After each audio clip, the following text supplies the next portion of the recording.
Welcome to the Tech Egg. Don't get scrambled. Enjoy the video. In this video, I will explain how to eliminate chlorine from water. Chlorine is a common disinfectant in public water, but it can impact taste, odor, and even your skin and hair. Understanding how to remove it can significantly improve your water quality. We'll cover several effective methods, from simple techniques to more advanced filtration systems, ensuring you can enjoy cleaner, better-tasting water at home.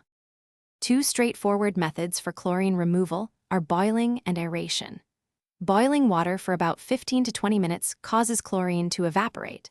Alternatively, simply letting water sit uncovered for approximately 24 hours allows the chlorine to naturally dissipate into the air. You can also aerate water by pouring it back and forth between two clean containers, which helps accelerate the release of chlorine gas. For more consistent chlorine removal, consider filtration systems.